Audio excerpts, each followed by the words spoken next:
We now come to the statement. I call the Chancellor of the Exchequer, Rachel Reeves. Thank you, Mr. Speaker. Before I begin my statement, my thoughts and prayers are with those affected by the events in Southport, and I am sure that the whole House will join me in paying tribute to our emergency services who are dealing with this ongoing situation. Mr. Speaker, on my first day as Chancellor of the Exchequer, I asked Treasury officials to assess the state of public spending. That work is now complete, and I am today presenting it to this House. In this statement, I will do three things. First, I will expose the scale and the seriousness of what has been uncovered. Second, I will lay out the immediate action that we are taking to deal with the inheritance. And third, I will set out our longer-term plans to fix the foundations of our economy. Let me take each of these in turn. First, the inheritance. Before the election, I said that we would face the worst inheritance since the Second World War. Taxes at a 70-year high, debt through the roof, an economy only just coming out of recession. Mr. Speaker, I knew all of these things. I was honest about them during the campaign, and the difficult choices that it meant. And the British people knew them too. That is why they voted for change. But upon my arrival at the Treasury 3 weeks ago, it became clear that there were things that I did not know. Things that the party opposite... Order. This is an important statement for your constituents. Sorry? It's important to my constituents to hear as well. If I'm struggling to hear it, they're struggling at home as well. So please, you'll all get your chance to question. I think it's more important to hear and then comment. Chancellor of the Exchequer. Things that the party opposite covered up. Covered up from the opposition, covered up from this House, covered up from the country. That is why we are today publishing a detailed audit of the real spending situation, a copy of which will be laid in the House of Commons library. I want to take this opportunity to thank my right honourable friend, the Chief Secretary to the Treasury, for his leadership, and to Treasury officials for all their work in producing this document. Now let me explain what it has uncovered. Mr. Speaker, the government published its plans for day-to-day spending in the spring budget in March. But when I arrived at the Treasury, on the very first day, I was alerted by officials that this was not how much the previous government expected to spend this year. It wasn't even close. In fact, the total pressures on these budgets across a range of areas was an additional £35 billion. Once you account for the slippage in budgets you usually see over a year, and the reserve of £9 billion designed to respond to genuinely unexpected events, it means, Mr. Speaker, that we have inherited a projected overspend of £22 billion. A £22 billion hole in the public finances now. Not in the future, but now. £22 billion of spending this year that was covered up by the party opposite. If left unaddressed, it would mean a 25% increase in the budget deficit this year. So I will today set out the necessary and urgent work that I have already done to reduce that pressure on the public finances by £5.5 billion this year and over £8 billion next year. Let me be clear. I'm not talking about costs for future years that they signed up to but did not include, like the compensation for infected blood, which has cross-party support. I'm not talking about the state of public services in the future, like the crisis in our prisons, which they have left for us to fix. I'm talking about the money that they were already spending this year and had no ability to pay for, which they hid from the country. They had exhausted the reserve, and they knew that, but nobody else did. Yet they ducked the difficult decisions. They put party before country. And they continued to make unfunded commitment after unfunded commitment, knowing that the money was not there, resulting in the position that we have now inherited. The reserve, spent more than 3 times over, only 3 months into the financial year. And they told no one. Mr. Speaker, the scale of this overspend is not sustainable.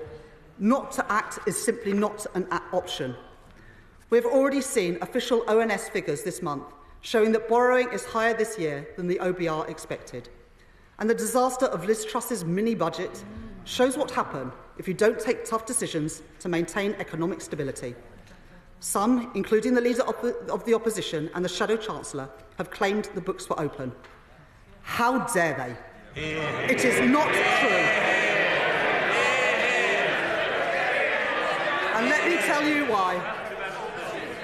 There are very clear instances of specific budgets that were overspent and unfunded promises that were made, but that, crucially, the OBR was not aware of for their March forecast. I will now take each of these in turn. First, the asylum system. The forecast for the number of asylum seekers has risen dramatically since the last spending review, and costs for asylum support have risen sevenfold in the past 3 years. But instead of reflecting these costs in the Home Office budget for this year, the previous government covered up the true extent of this crisis and its spending implications.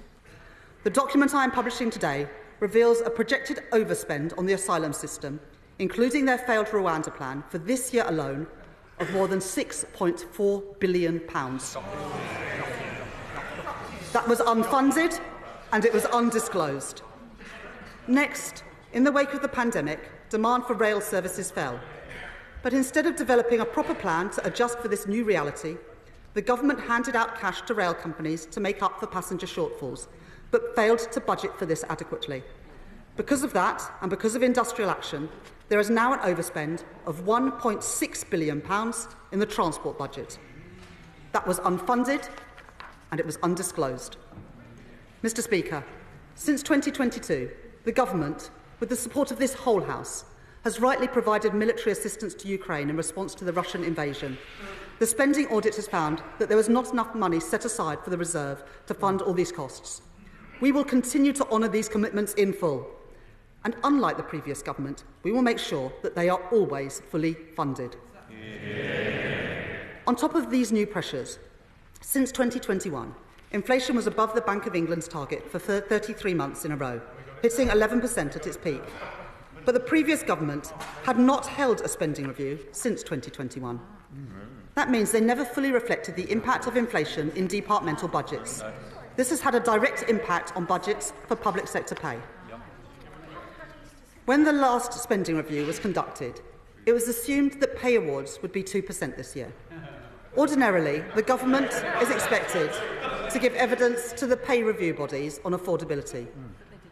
But extraordinarily, this year, the previous government provided no guidance on what could or could not be afforded to the pay review bodies. This is almost unheard of, but that is exactly what they did. Worse still, the former Education Secretary had the pay review body recommendations sitting on her desk. But instead of responding and dealing with the consequences, they shirked the decisions that needed to be taken. I will not repeat their mistakes. Where the previous government provided no transparency to the public and no certainty for public services, we will be open about the decisions which are needed and the steps that we are taking. That begins with accepting in full the recommendations of the independent pay review bodies, and the details of these awards are being published today. That is the right decision for the people who work in, and most importantly, the people who use our public services, giving hard-working staff the pay rises they deserve, while ensuring that we can recruit and retain the people we need. It should not have taken this long to come to these decisions, and I do not want to be in this position again. So I will consider options to reform the timetable for responding to the pay review bodies in the future. This decision is in the best interests of our economy too. The last government presided over the worst set of strikes in a generation. This caused chaos and misery for the British public, and it wreaked havoc on the public finances. Industrial action in the NHS alone cost the taxpayer £1.7 billion last year. That is why I am pleased to announce today that the government has agreed an offer to the junior doctors, which the BMA are recommending to their members. My right honourable friend, the Health Secretary, will set out further details. Let me pay tribute to him. His leadership on this issue has paved the way to ending a dispute which has caused waiting lists to spiral, operations to be delayed and agony for patients to be prolonged.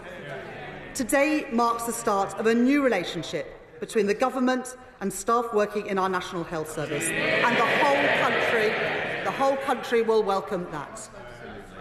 Mr. Speaker, where the previous government ducked the difficult decisions, I am taking action, because knowing what they did about the state of the public finances, they continued to make unfunded commitment after unfunded commitment that they knew they could not afford, putting party before country, leaving us with an overspend of £22 billion this year.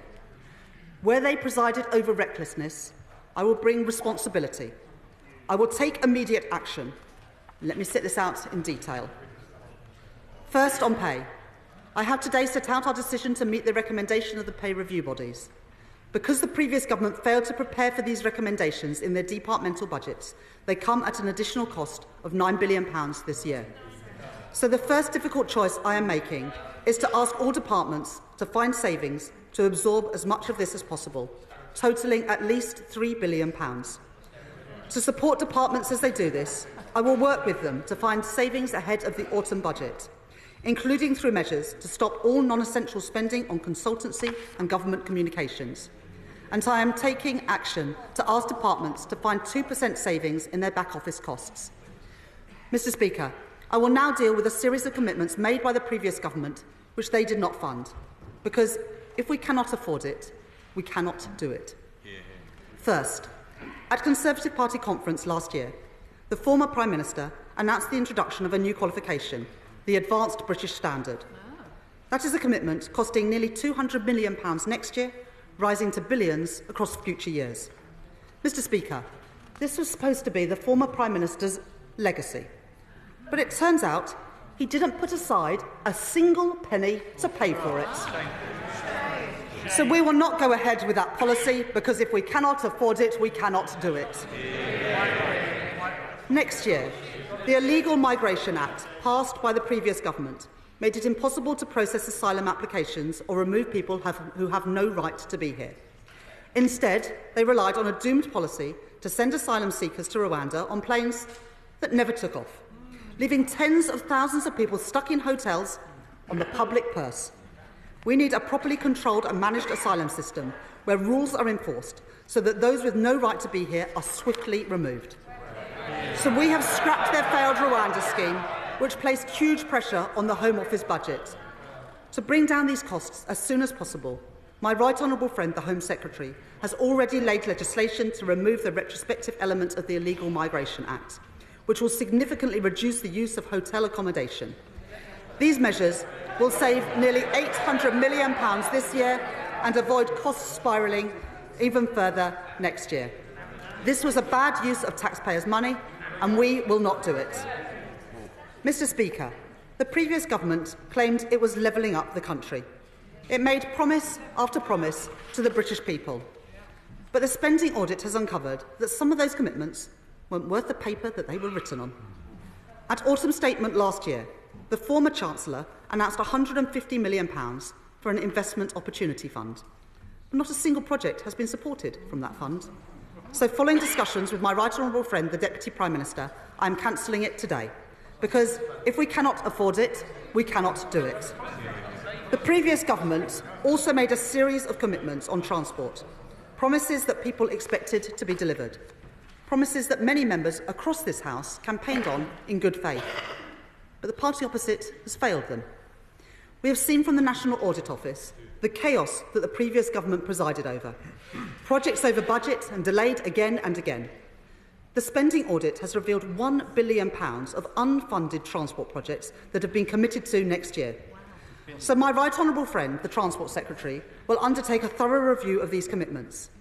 As part of that work, she has agreed not to move forwards with projects that the previous government refused to publicly cancel, despite knowing full well that they were unaffordable. That includes proposed work on the A303 and the A27. And my right honourable friend will also cancel the Restoring Our Railway programme, saving £85 million next year, with individual projects to be assessed through her review. If we cannot afford it, we cannot do it. Mr. Speaker, the previous government had plans. The previous government had plans for a retail sale of NatWest shares. We intend to fully exit our shareholding in NatWest by 2025-26. But having considered advice, I have concluded that a retail share sale offer would involve significant discounts that could cost taxpayers hundreds of millions of pounds. It would therefore not represent value for money, and it will not go ahead. It is a bad use of taxpayers' money, and we will not do it. Next, let me address the unfunded pressures in our NHS and our social care sector. In October 2020, the government announced that 40 new hospitals would be built by 2030. Since then, only one new project has opened to patients, and only 6 have started their main construction activity. The National Audit Office were clear that delivery was wildly off track. But since coming into office, it has become clear that the previous government continued to maintain its commitment to 40 hospitals without anywhere close to the funding required to deliver them. That gave our constituents false hope. We need to be straight with the British people about what is deliverable and what is affordable. So we will conduct a complete review of the new hospital programme with a thorough, realistic and costed timetable for delivery. Mr Speaker, adult social care was also neglected by the previous government. The sector needs reform to improve care and to support staff. In the previous Parliament, the government made costly commitments to introduce adult social care reform charges, but they delayed them 2 years ago because they knew that local authorities were not ready and that their promises were not funded. So it will not be possible to take forward those charging reforms. This will save over £1 billion by the end of next year. Mr Speaker. Order. I want this side to be quiet as well. I want to hear the Chancellor of the Exchequer. I can understand why people and members are angry. I am angry too. The previous government let people down. Mr Speaker, the previous government made commitment after commitment without knowing where the money was going to come from. They did this repeatedly, knowingly and deliberately. Today I am calling out the Conservatives' cover-up, and I am taking the first steps to clean up what they have left behind. But the scale of the inheritance we have been left means the decisions we have so far announced will not be enough. This level of overspend is not sustainable. Left unchecked, it is a risk to economic stability. And unlike the party opposite, I will never take risks with our country's economic stability. So it therefore falls to us to take the difficult decisions now to make further in-year savings. Mr Speaker, the scale of the situation we are dealing with means incredibly tough choices. I repeat today the commitment that we made in our manifesto to protect the triple lock. But today I am making the difficult decision that those not in receipt of pension credit or certain other means-tested benefits will no longer receive the winter fuel payment from this year onwards. The government will continue to provide winter fuel payments worth £200 to households receiving pension credit, or £300 to households in receipt of pension credit with someone over the age of 80. Let me be clear, this is not a decision I wanted to make, nor is it the one that I expected to make. But these are the necessary and urgent decisions that I must make. It is the responsible thing to do, to fix the foundations of our economy and bring back economic stability. Alongside this change, I will work with my right honourable friend, the Work and Pension Secretary, to maximise the take-up of pension credit by bringing forward the administration of housing benefit and pension credit, repeatedly pushed back by the previous government, and by working with older people's charities and local authorities to raise awareness of pension credit and help identify households not claiming it. Mr Speaker, this is the beginning of a process, not the end. I am announcing today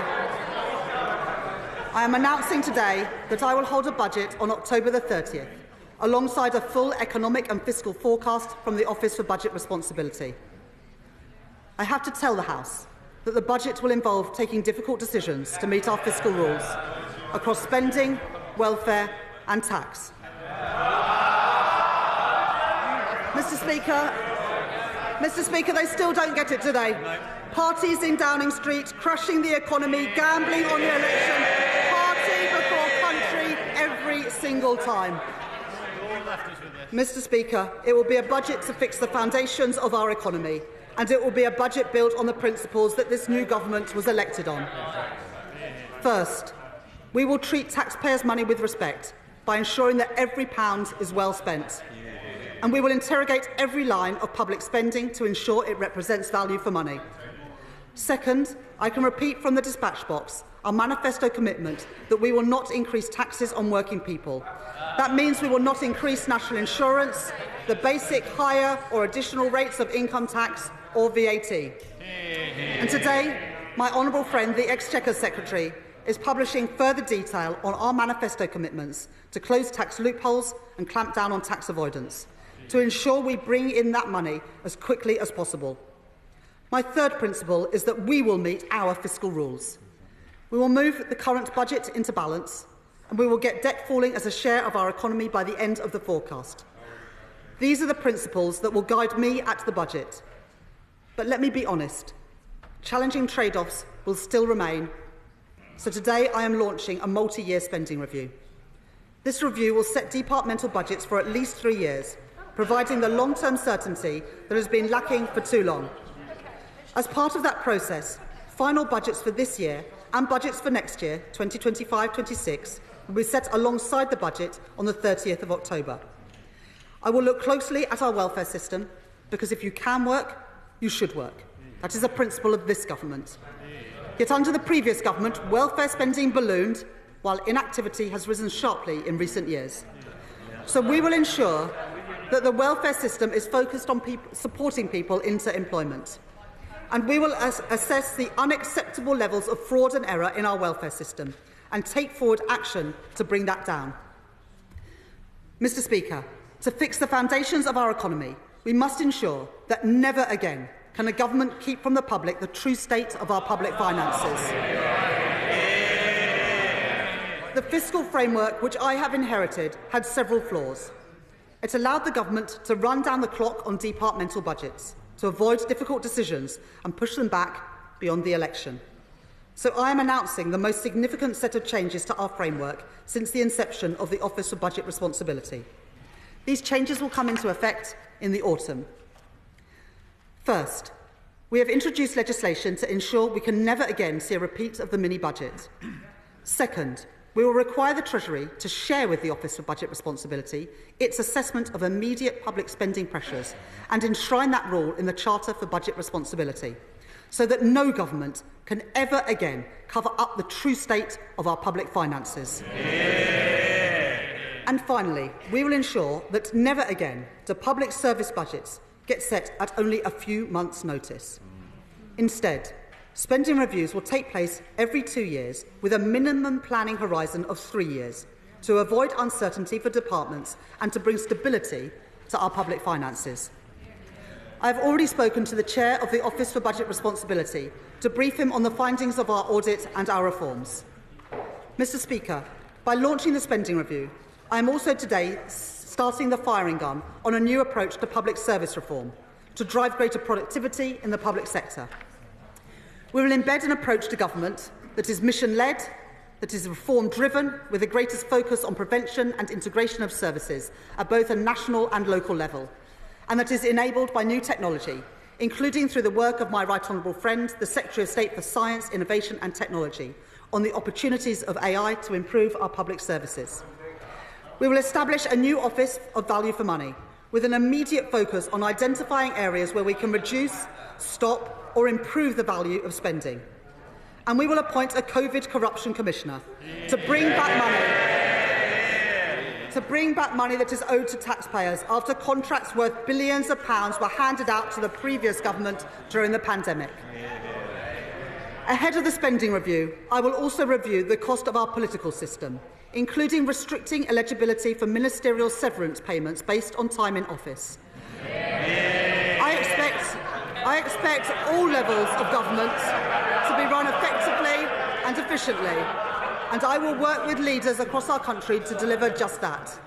That means effective local government, a civil service delivering good value for the British taxpayer, and reform of our political institutions, including the House of Lords, to keep costs as low as possible. Mr. Speaker, the Budget and Spending Review will also set out further progress on our #1 mission, to grow our economy. because economic growth is the only way to sustainably improve our public services and sustainably improve our public finances. So we will use the spending review to prioritise specific areas of capital investment that leverage in billions more in private investment. It won't happen overnight, it will take time and it will take focus, but we have already made significant progress. Planning reforms to get Britain building, a national wealth fund to catalyse private investment, a pensions investment review to unlock capital for our businesses, Skills England to create shared national ambition to boost skills across our country, and work across government on a new industrial strategy, driven forward by a growth mission board to ensure we deliver on our commitments. Our country has fundamental strengths on which we can build, and I look forward to welcoming business leaders to the International Investment Summit in Britain later this year.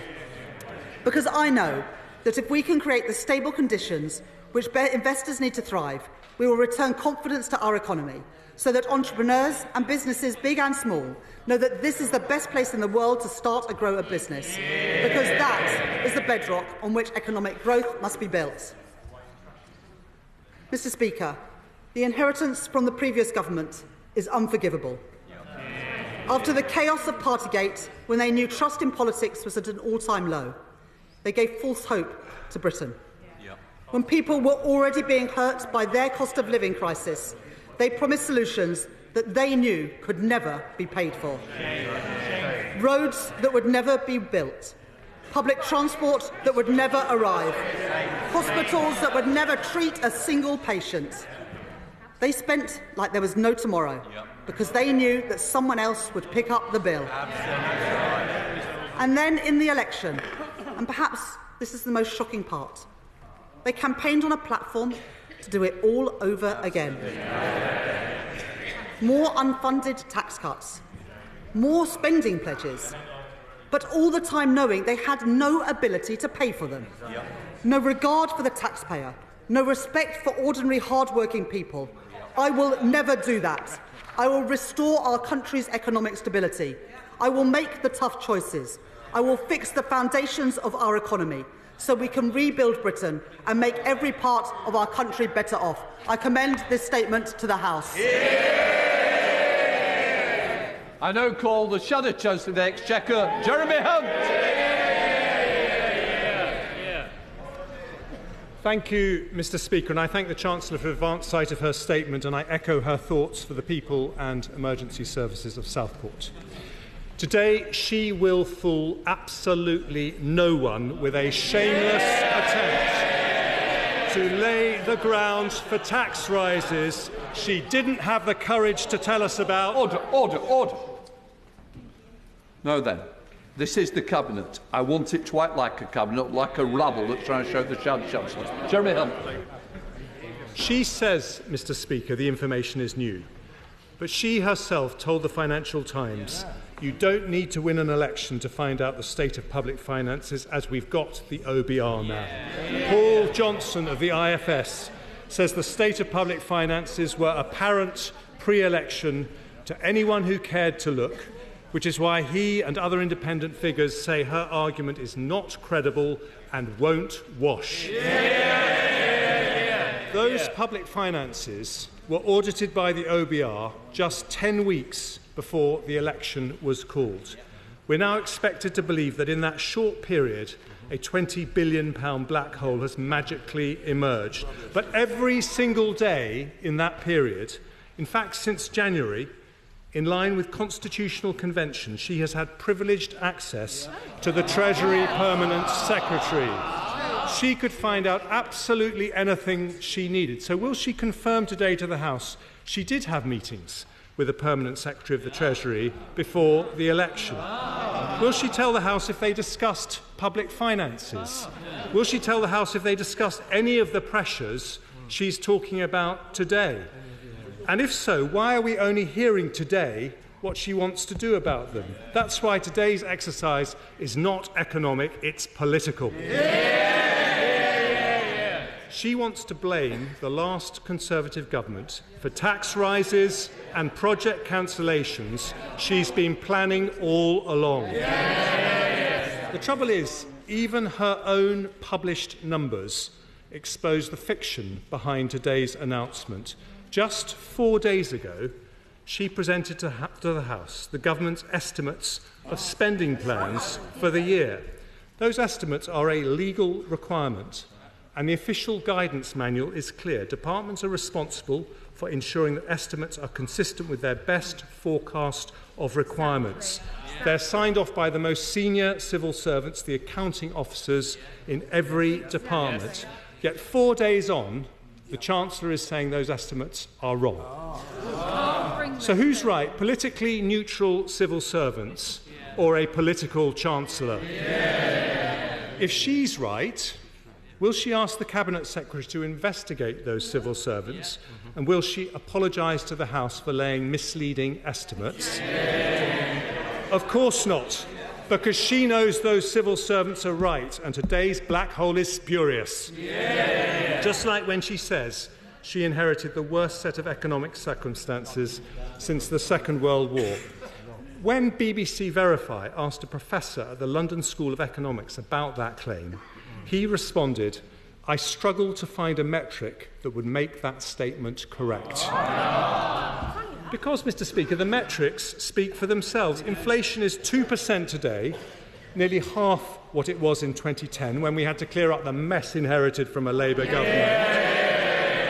Unemployment is nearly half what it was then, with more new jobs than nearly anywhere else in Europe. And so far this year, we're the fastest growing G7 economy. And over the next 6 years, the IMF say we will grow faster than France, Italy, Germany or Japan.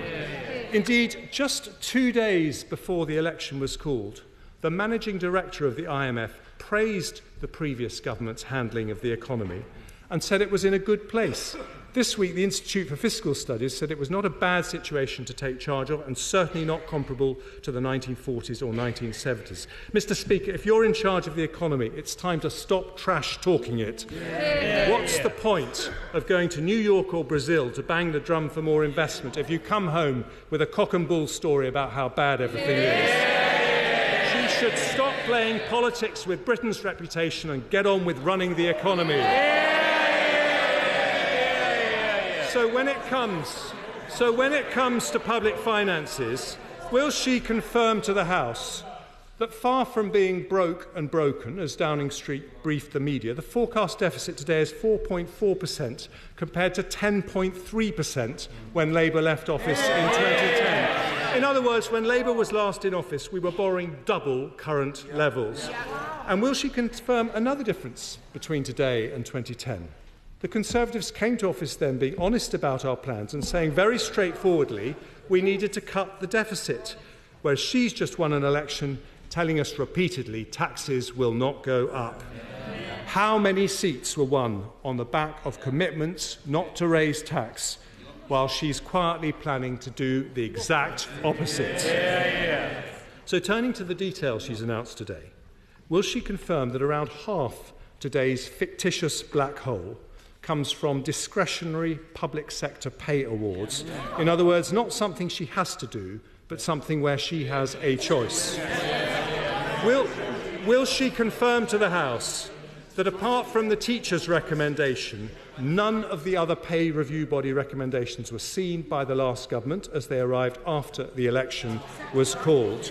Now, today, she has chosen to accept those recommendations. But before doing so, was she advised by officials to ask unions for productivity enhancements before accepting above-inflation pay awards to help pay for those awards, as the last government did? And if she was advised to do that, why did she reject that advice and simply tell the unions, here's your money, thanks for your support? Will she confirm? I know they don't like the truth, but here it is. Will she confirm that one of the reasons for her funding gap is that she's chosen to backdate a 22% pay award to junior doctors to cover the time when they were striking? Mr. Speaker, we are just 3 months into the financial year. So why did she not mention today that at the start of the year, the Treasury had a reserve of £14 billion for unexpected revenue costs and £4 billion for unexpected capital costs? Additionally, why has she not accounted for the Treasury's ability to manage down in-year pressures on the reserve, last year alone by £9 billion. Why has she apparently not accounted for underspends, typically £12 billion a year? Has she totally abandoned the £12 billion of welfare savings planned by the last government? And if so, will she confirm that to the House? Has she also abandoned £20 billion of annual productivity savings planned by the last government? And if not, why aren't they in her numbers? And finally, for someone who claims continuously the mantle of fiscal rectitude, will she confirm that in order to pay for her public spending plans, she will not change her fiscal rules to target a different debt measure so she can increase borrowing and debt by the back door? Every Chancellor faces pressures on public finances. After a pandemic and energy crisis, those pressures are particularly challenging, which is why in the autumn of 22, the previous government took painful but necessary decisions on tax and spend.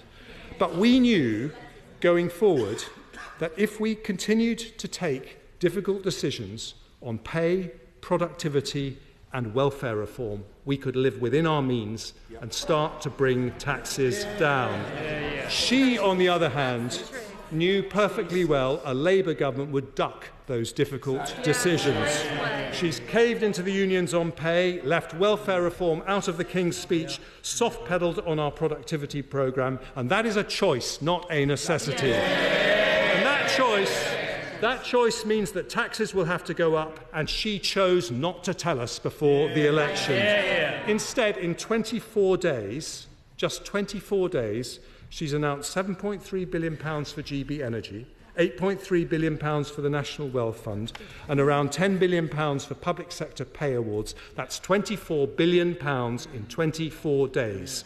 Around £1 billion for every day she's been in office, leaving taxpayers to pick up the tab for her profligacy.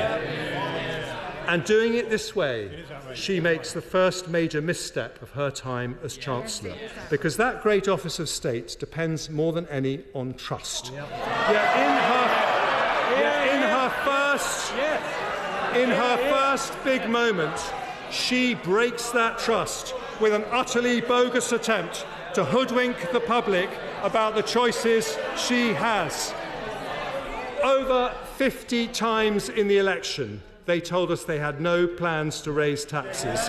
Now, in a U-turn that will forever shame this Labour government, she is laying the ground to break her word. And when she does, her first budget will become the biggest betrayal in history by a new Chancellor, and working families will never forgive her.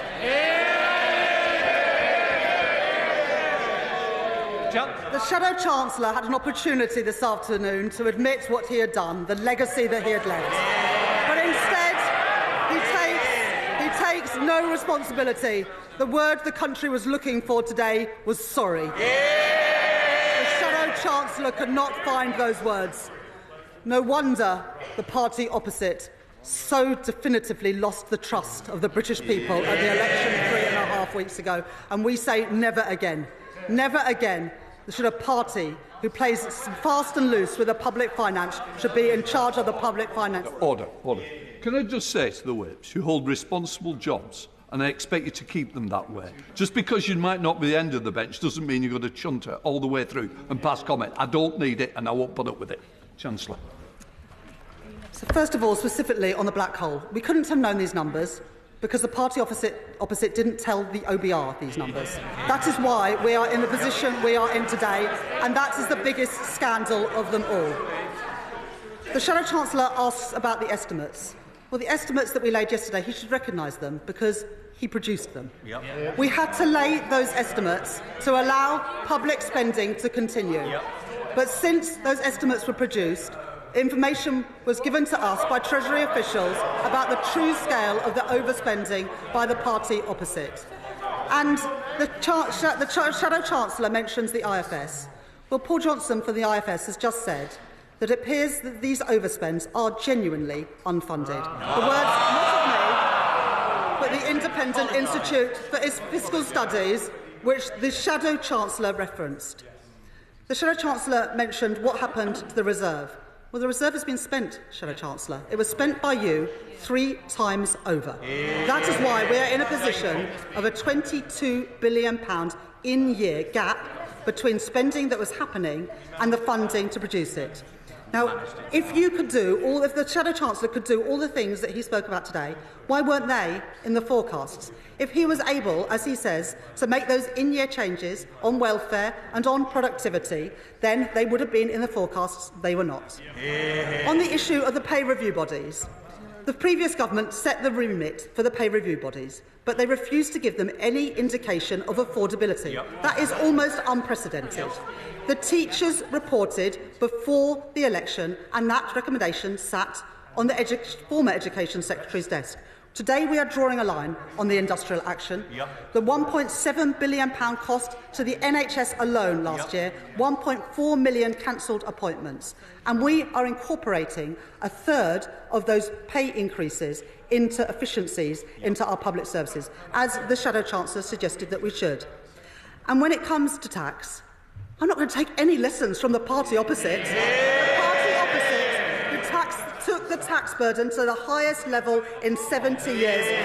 Mr. Speaker, the response of the Shadow Chancellor today just confirms what we already knew.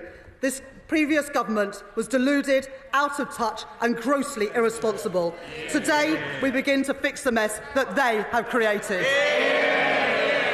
Clive Betts. Thank you, Mr. Speaker. In 2010, we repeatedly heard the words that the Labour government didn't fix the roof while the sun was shining. Isn't the case with the previous government? Not merely didn't they fix the roof, they actually have destroyed the whole foundations of our public services. Could I, amongst the difficult decisions, just welcome 2 points that my right honourable friend made? One is the encouragement to work with local councils to increase the take-up of pension credits. That's something the Select Committee called for repeatedly in the last Parliament, and it wasn't taken up. That's really important. Secondly, in terms of multi-year settlements, could the Chancellor confirm it will be her intention as well to provide multi-year settlements ultimately for local councils? It's something they've been calling for repeatedly. It will be a welcome step to help them with a very difficult financial situation they're facing. Chancellor. I thank my honourable friend for those questions. First of all, yes, I can confirm that we will be doing multi-year settlements with local authorities as well as with government departments. It's incredibly important that government departments and local authorities can plan for the future, knowing what money is available, rather than running down the clock towards the end of the year. I would like also to thank my honourable friend for welcoming the announcement I made today about working with local government to improve the take-up of pension credit. It is woeful that the take-up of pension credit is so low. It is vital that everybody gets the money that they're entitled to, especially pensioners, and that's why we've taken on those recommendations from elderly people's charities today to ensure that we work with local government to boost take-up of that benefit. Lib Dem spokesperson Sarah Olney. Thank you, Mr. Speaker. I thank the Chancellor for advance sight of her statement, and I'd like to associate myself with the expressions of gratitude towards our emergency services, and the thoughts of all Liberal Democrats were those affected by the incident in Southport.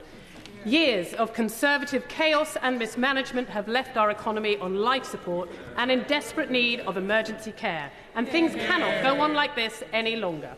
We must now revive growth by getting people off NHS waiting lists and back into work. So we urge the government to invest wisely in GPs, dentists and hospitals to not only support patients, but also to improve efficiency within the NHS and deliver the growth so desperately needed after years of Conservative failure. Mr. Speaker, the outgoing Conservative government will go down in the history books as one of the most damaging administrations our country has seen, and today's statement has thrown that picture into even more stark relief. It wasn't just their catastrophic mini-budget. We saw a vicious cycle of stagnation and recession, driven by years of chaos and uncertainty. For the first time, living standards declined over the course of a parliament as people experienced the harshest cost of living crisis in generations. Our public services were abandoned, waiting lists soared, schools crumbled and our social care is in crisis. The dire state in which the Conservatives left our public finances is just indicative of their irresponsibility. People are painfully aware that Conservative chaos has real-life consequences. Interest rates were sent soaring and millions of people saw their mortgage payments increase by hundreds of pounds a month. That's why, more than ever, we need to foster economic stability, to draw a line under the uncertainty of the last few years. An important step in rebuilding confidence in our economy is to set up a long-term industrial strategy. It will help to unlock vital investment, create good jobs and help us tackle the climate emergency. So will the Chancellor reassure this House that the Government will start work on an industrial strategy as soon as practically possible? Mr. Speaker, we cannot talk about rebuilding our economy without talking about the crisis in health and social care. Millions have a long-term health condition, making them too ill to work, and millions more are stuck on NHS waiting lists. Many others can't leave hospital because there is no care provision. The Liberal Democrats have always understood that we cannot have a thriving economy and strong public finances until we fix the crisis in health and social care. And that's why we put forward detailed proposals to deliver more GPs, invest in dental services and cut ambulance waiting times. Equally, we must give people the good quality care they deserve, so we urge the Government to work across party lines to implement a system of free personal care and give our unpaid carers the proper support they need. The last Conservative administration left people with crippling care costs, and that is why it is urgent that we have cross-party talks on social care, and I urge the Government to begin those as soon as we possibly can. Investing in health and care isn't just about giving people the fair deal they deserve, it is also about sound management of our public finances. So will the Chancellor guarantee that the NHS and social care will be at the heart of her plans to address the Conservative Party's legacy of mismanagement?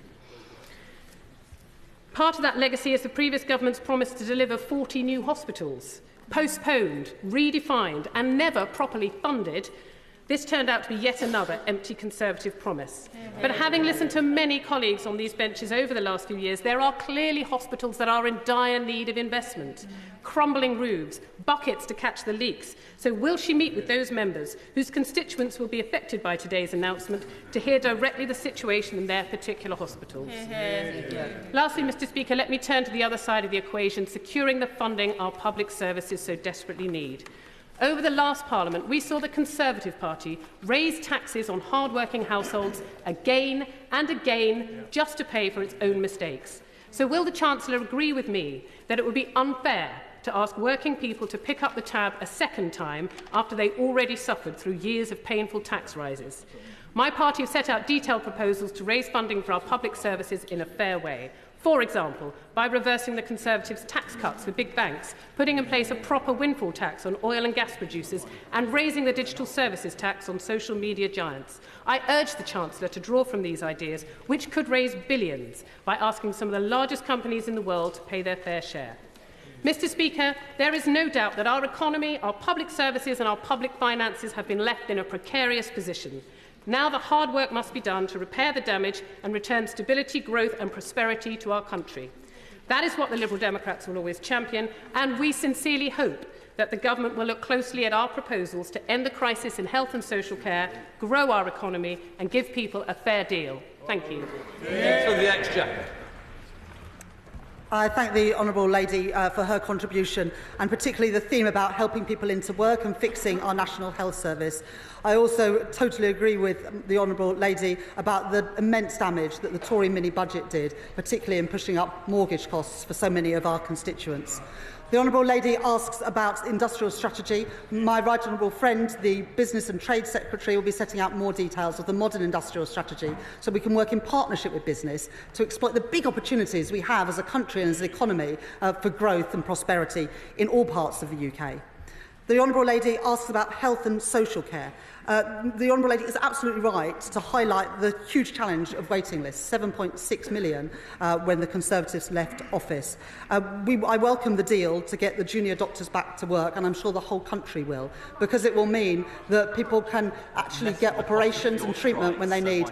And after the cost last year to the NHS, to our economy, of £1.7 billion of industrial action and £1.4 million appointments missed, this would be welcome to people who are on those NHS waiting lists. And of course, we've made that commitment for 40,000 additional appointments every single week in the National Health Service in this government. And that's why we will crack down on tax avoidance and ensure that finally non-DOMs who make their home in Britain pay their fair share of tax here in Britain.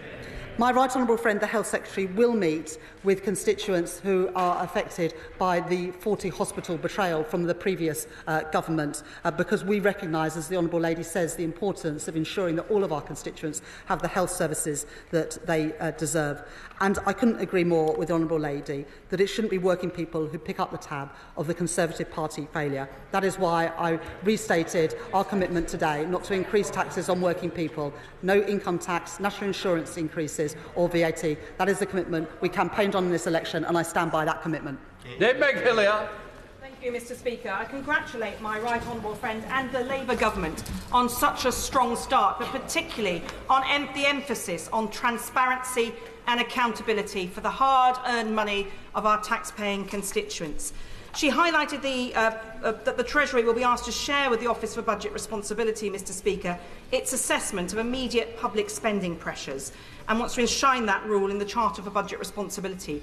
Will she also make sure that that is a public document reported to Parliament to maintain this vital transparency going forward? Chancellor. I thank my honourable friend for those questions, and I agree with her entirely, and she speaks from experience from the Public Accounts Committee. The Charter of Budget Responsibility will be published. We've already introduced legislation for the new fiscal lock that we set out in our manifesto, so that we can ensure that never again can a government do what the previous government did and overspend by £22 billion within 1 year. Harriett Baldwin. Mr. Speaker, what a chilling political choice to choose to take away the winter fuel allowance from a 90-year-old on an income of £10,000 a year. And that was a political choice. I want to ask the Chancellor more about productivity. She used the word once during her speech. What discussions has she had about improving productivity, which according to the Office for Budget Responsibility in the public sector is still 5% lower and has not recovered since the levels we enjoyed before the pandemic? The challenge of productivity sits across both the public and private sector. In the last 14 years, productivity in the public and private sector has flatlined, and we need to boost both of those. We need to boost productivity in the public sector to ensure that we get better value for money for our public services, but we also need to improve productivity in our private sector so that we can improve living standards and have the money for our public services. John Trickett. Thank you very much, Mr. Speaker, and I welcome the Chancellor's statement about public sector pay. But isn't it clear, though, that after savaging public services, holding down public sector pay, driving 3 million people into the food banks, that this crazy austerity ideological programme of the Tories failed massively, but at the same time, the richest 150 people in the country gained wealth of £500 billion. Can I tempt the Chancellor to say that we reject, though there are hard decisions to make, we accept, that we reject the ideological commitment to this form of Tory austerity? Chancellor. I thank my honourable friend for that question, and I think that we do owe it to our armed forces, our prison officers, our police forces, our nurses and our teachers to reward them properly for the work that they do. And that's what we did today in implementing in full the recommendations of the pay review bodies. And I would also echo the views of my honourable friend that a return to austerity would be no way to run our economy. It resulted in growth hemorrhaging in the last Parliament and all the damage that did, both to living standards and money for public services. Robert Jenrick. Mr. Speaker, the Chancellor is like a dodgy car mechanic. She says she's done all the searches, she gives you a fixed price, you hand in your car keys, and then a few weeks later, she's found all these new problems. The price has doubled, but it's too late. You've given her your car, and you both know this was her plan all along. Trust and credibility are critical to a Chancellor. Why has she been so careless and so quick to throw hers away? Chancellor. If the right honourable gentleman has any chance of fixing the mess that his previous government has made, he might want to start with an apology. Sam Corley. Thank the Chancellor for her honesty on the incredibly serious situation that she's just outlined. Does the Chancellor agree with me that the above-inflation pay deals agreed by this government with our public sector staff will begin the process of rebuilding trust between them and our government and will benefit the public purse by reducing strike action? Chancellor. I thank my honourable friend for that question, and let's just be clear, the pay recommendations today are in line with private sector pay. Yep. So these are just the pay deals that were received by the majority of workers in the private sector. But my honourable friend is right that we do owe a debt of gratitude to our frontline workers who got us through the pandemic and so many other challenges over the last few years, and they deserve to be paid properly for the work they do. Seamus Logan. Thank you, Mr. Speaker. During the recent election campaign, we in the SNP repeatedly warned about an 18 billion hole in the Labour Party's spending plans. Now that you've confirmed that today, Chancellor, will you apologise to those voters in Scotland who supported the Labour Party leader in Scotland when he said, "Read my lips, no austerity"? And will you also reverse the 9% cut in Scotland's capital allocation, please? Chancellor. I'm not sure if the honourable gentleman was actually paying attention. The £22 billion black hole is this year. The Institute of Fiscal Studies was warning about a black hole over the lifetime of the Parliament of £18 billion. No, those are two very different things, and both of them can be true. What we are showing today is an in-year gap of £22 billion that the honourable gentleman didn't know about, no one on this side of the House knew about, the OBR did not know about, and the country did not know about. This is new information that is being published today, above and beyond what anyone knew when we were campaigning in the election. Dr. Stella Creasy. Thank you, Mr. Speaker. And frankly, the response of the Conservatives opposite leaves something to be believed. 14 years of stripping the engine of this country's economy to such an extent their response is simply taking the pistons. Come on. But I am so proud that we now have a Chancellor in place who is not penny wise but pound foolish, but conscious that our constituents are all going to have to pick up the pieces as a result of those 14 years. Can she tell us a little bit more about her audit and what it has identified about the money that was wasted by the previous government by their approach to mismanaging capital projects? We now know, for example, the failure to rebuild Whipps Cross Hospital has already cost us an extra £15 million in the last few years alone. Our constituents will pay the price of this government for many years to come. This new Labour government needs to be honest with them. Can she tell us just how much money, sorry seems to be the hardest word for them to say, is costing us? Chancellor.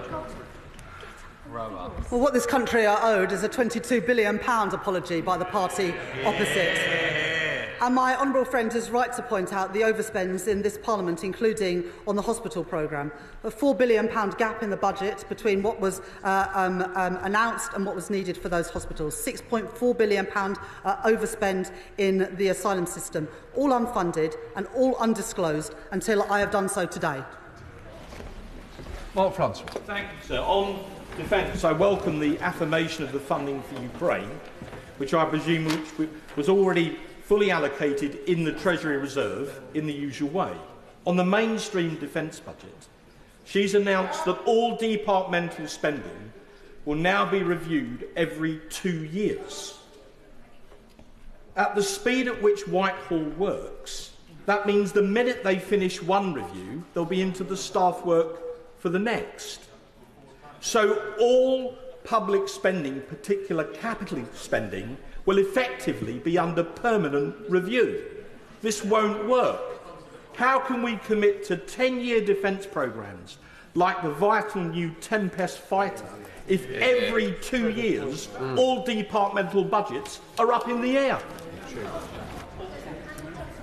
Just two things on those questions. First of all, there is a reserve. It was £9 billion for departmental expenditure. It was spent 3 times over before I arrived in the Treasury. That is why we're in the problems that we are today. On the issue of capital expenditure, yes, we fully intend to set longer-term budgets for capital expenditure, but we will do 3-year spending reviews every 2 years for departmental expenditure, day-to-day expenditure. That's really important to give certainty to government departments so they can plan for the future. We're in a position today where no department, no local authority knows its budget beyond next March. That is no position to put government departments in, including the Ministry of Defence. Debbie Abrahams. Thank you, Madam Deputy Speaker, and I welcome my right honourable friend's statement today, particularly in regard to the public sector pay award. But I wonder if she could share a little bit more in terms of how the appalling economic conditions that we now face, how should we incorporate equity in her decisions about how we're going to address this in-year deficit? Stella. I thank my honourable friend for that question. I've got to be honest, the decisions that I've made today are tough decisions. They're not the decisions that I wanted to make. They're not the decisions I expected to make. But given the seriousness of the inheritance that I face, they are the right decisions in those circumstances, the responsible decisions in those circumstances, and the fairest decisions that I could make with these circumstances. Creasy Cooper. Thank you, Madam Deputy Speaker.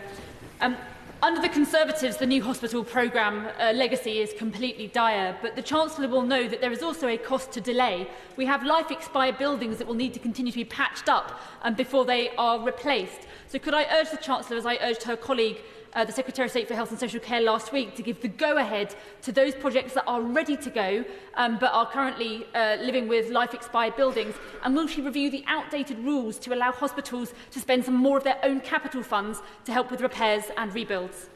Chancellor. I thank the honourable lady for that question, and I welcome the Deputy Speaker to her place. My right honourable friend, the Health Secretary, will meet with people affected. In Leeds, we were promised a new hospital that has never been built, so I do understand the concerns the honourable and right honourable members have about this hospital programme. But we are in a situation where there's a £22 billion in-year overspend. That means incredibly difficult decisions. These are not the decisions that we want to make, but they're responsible ones in the circumstances, given the dire inheritance that we face from the party opposite. Jeevan Sander. Thank you, Madam. Work in the Treasury. What we've heard today about the party opposite is shocking and it's shameful. Can I also say the Chancellor today set out how far away the last government was from meeting their own targets on hospital building? Will the Chancellor agree with me that our plan, by contrast, represents a deliverable way to make sure that we get waiting lists down? Chancellor. I thank my honourable friend for his question, and he's very welcome on these benches with his expertise. Everything in our manifesto was fully costed and fully funded. 40,000 additional appointments every single week in the NHS, funded by cracking down on tax avoidance and ensuring that if you make your home in Britain, you should pay your taxes here, which is why we will finally deal with a terrible situation where non-DOMs could claim they didn't live in Britain for tax purposes, despite making their homes here. Those people should contribute to the public purse, and under Labour, they will. Sir Julian Lewis. Congratulations on your election, Madam Deputy Speaker. I can't hope to match the splendid double entendre of the Honourable Lady for Walthamstow, but may I say to the Chancellor that one effect of being here a long time is a realisation that no one party has a monopoly of wisdom. Is she willing at least to concede, given the impartial assessment by the House of Commons Library that COVID cost this country between 310 and 410 billion pounds, that the previous government did a pretty good job in getting inflation down to 2% less than 2 years after the pandemic? The pandemic is no excuse for making unfunded spending commitments, and that is precisely what the government did. And given that the honourable gentleman mentioned the pandemic, during the pandemic, the party opposite handed out contracts to friends and donors of their party in a VIP lane, which is why we are appointing a COVID corruption commissioner, because we want that money back in our public services where it belongs. Bill Esterson. Well, welcome to your place, Madam Deputy Speaker. It wasn't just the public finances which the party opposite mismanaged over 14 years, they failed to support industry too. And just the figures today demonstrate this point. Britain has dropped out of the top 10 countries for manufacturing for the first time since the Industrial Revolution. So I very much welcome my right honourable friend's commitment to leverage in billions more in private investment to make up for the record low levels of private investment that we saw under the party opposite.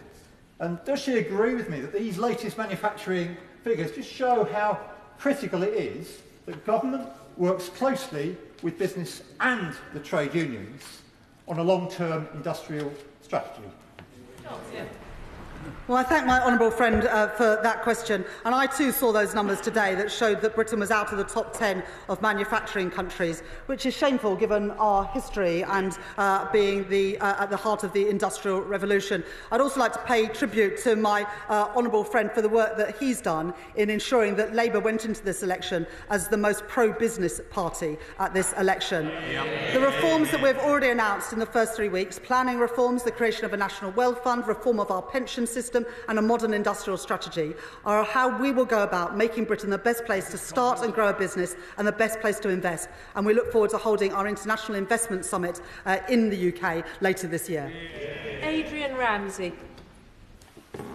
Thank you, Madam Deputy Speaker. I have sympathy for the issues that the Chancellor is seeking to address, but the solutions she set out today are focused on spending cuts. Please could she say more about how she is also looking at opportunities to bring in revenue to the Exchequer so that we can see the investment that's needed, whether that's in new hospitals or whether that's in investing in our railways. In particular, we do need new hospitals. We have hospitals that are crumbling around the country, as we all know. We need to invest in our railways. We have people stuck in traffic jams and struggling with high rail fares. So in particular, has the Chancellor looked at the potential to introduce a wealth tax, a tax on the very wealthiest in society, people with wealth and assets over 10 million, which could raise tens of billions during this Parliament? Has the Chancellor considered proposals like this, which would address the fact that we have growing billionaire wealth, but ordinary people are suffering from these cuts? Chancellor, thank you.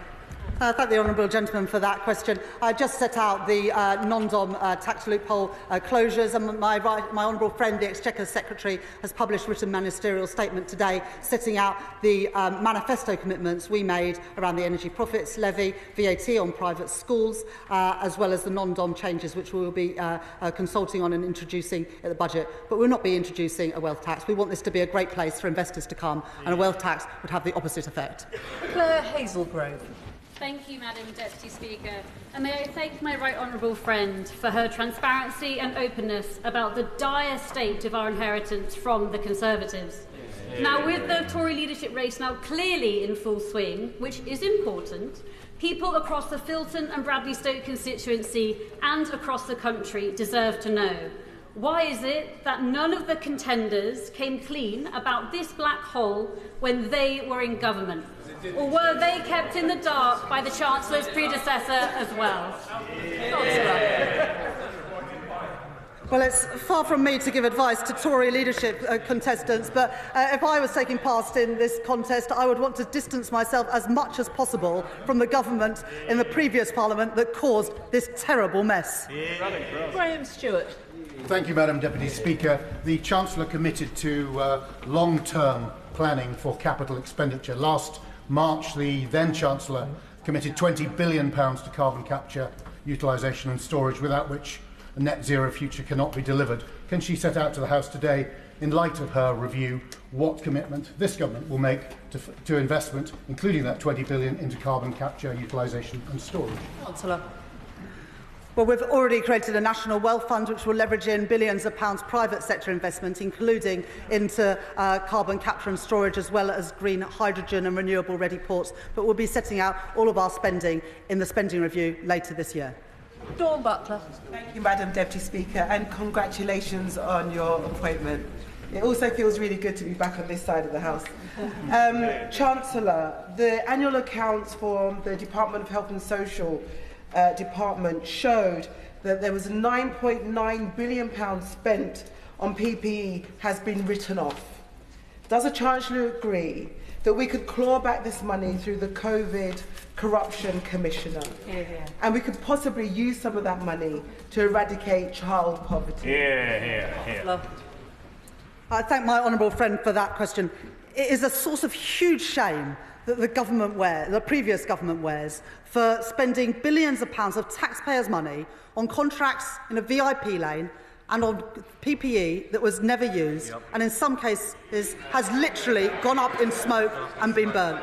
That's why we are appointing a COVID Corruption Commissioner, because that money belongs not in the pockets of Tory donors, but in our public services, and we will do everything within our powers to get that money back. Thank you, Madam Deputy Speaker. Last week, the Health Secretary stated that hospitals with reinforced autoclaved aerated concrete are at the top of my list of priorities. If the new hospitals programme is delayed via review, that means along with it will be the rebuild of the 5 RAC hospitals, not part of the 40 referenced. Without avoiding the question with a soundbite, what reassurances can the Chancellor give that we will break ground on any of the new RAC replacement hospitals, and specifically Hinchingbrook Hospital in my constituency of Huntingdon during this Parliament? Chancellor. Well, the honourable gentleman should blame the previous government for not funding commitments that they made. But my right honourable friend, the Health Secretary, will meet all people affected, including those affected by hospitals with RAC problems, as soon as possible, because I personally recognise as a Leeds MP, the importance of new hospitals and ensuring that our hospital estate is fit for purpose. But we cannot spend money that we don't have. Mark Ferguson. Thank you very much, Madam Deputy Speaker. The Shadow Chancellor said the books were open and the Office for Budget Responsibility had audited the government's figures shortly before the election. However, the chair of the OBR has today published a letter confirming he intends to launch a review into the preparation of the March forecasts, and that we were made aware of the extent of these pressures at a meeting with the Treasury only last week. Perhaps the Chancellor, perhaps I'm only new here, Madam Deputy Speaker, can inform me how to get the Shadow Chancellor to correct the record. I thank my honourable friend for that question. The OBR have just published a letter where, as my honourable friend said, that letter says, we were made aware of the extent of these pressures at a meeting with the Treasury last week. He goes on to say, if a significant fraction of these pressures is ultimately accommodated through higher DEL spending in 24-25, this would constitute one of the largest year-ahead overspends against DEL forecasts outside the pandemic years. This is incredibly serious, and it's why today I came to this House to set out the £22 billion overspend compared with what the government set out in its previous budget. I think that this letter from the Chair of the Office for Budget Responsibility can leave no one in this chamber under any doubt about the seriousness of the situation. Madam Deputy Speaker, thank you very much. And can I thank the Chancellor for her candour and her clarity today. There will be many residents and patients at Frimley Park Hospital in my constituency today who are surrounded by a forest of acroprops holding up RAC-riddled roofs, who will be deeply anxious at the Chancellor's announcement today. Can she recommit herself to the Secretary of State for Health's commitment last week to prioritise spending, where possible, on those RAC-affected hospitals? And to bring some comfort and clarity to the patients and indeed the staff at Frimley Park Hospital. Thank you very much. Chancellor. I fully understand the concerns of the right honourable gentleman, and I know that during the election campaign, like so many members across the House, he would have campaigned in good faith, believing that the money was there. I can say in all candour today, the money was not there for this hospital programme, and I apologise, although it's not my apology to make, on behalf of the party opposite, for the state of the public finances that they have left for us to sort out. But my right honourable friend, the Health Secretary, will meet with you and everybody affected by this so that we can do whatever we can to make sure that we can get these hospitals in the condition that your constituents, and so many of our constituents, rightly expect. Polly Billington. Thank you, Madam Deputy Speaker. Can the Chancellor confirm that despite the Conservatives' failure to set aside money for their transport commitments, Labour's plan to modernise our transport network, vital for my community in East Thanet, will deliver a unified rail system, which means we can deliver more for passengers and for local communities? Chancellor. I thank my honourable friend for that question. And we had to make difficult decisions today to cancel road and rail infrastructure projects. These aren't decisions that we wanted to make. But if the money isn't there, we can't go ahead with these projects. It's as simple as that. The money has got to be there. The sums have always got to add up, because I will not make the mistakes of the previous government and of Liz Truss in crashing the economy, sending interest rates and mortgage rates spiralling for our constituents. That's why I've had to take the action that I've taken today, to get a grip on public spending, to get a grip on public finances. I make no apology for that, but I do recognise the damage that it does to so many constituents with projects that they had expected to be happening. Sir Desmond Swain. When her legislation enables illegal entrants to leave their current accommodation, where will they go? Chancellor. Well, under the previous government, no applications were being processed, and so nobody was being sent home. We will process those applications, and we will send people who have no right to be here back home. Fred Thomas.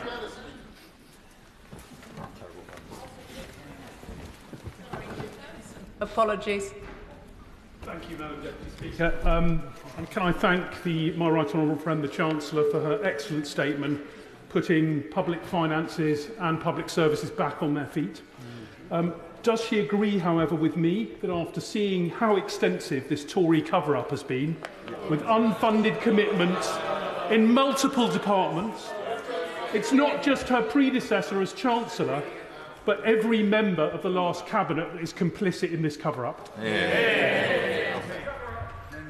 I thank my honourable friend for that question, and I don't believe that there's any member of the previous cabinet who could not have been aware about the scale of this cover-up and the scale of this overspending. They should hang their heads in shame, and instead of coming to this chamber today and issuing platitudes, they should have done the right thing and apologised to the country. Greg Smith.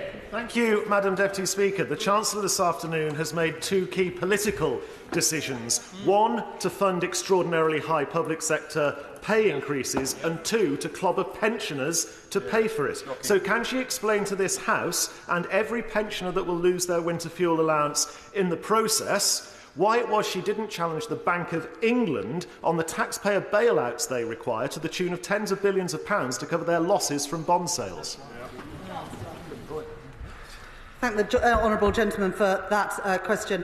First of all, on the pay review bodies, it's an extraordinary omission that the previous government did not set affordability criteria for the independent pay review bodies, which meant that they were able to come back with these recommendations. And it would be almost without precedent that we wouldn't accept recommendations from an independent pay review body.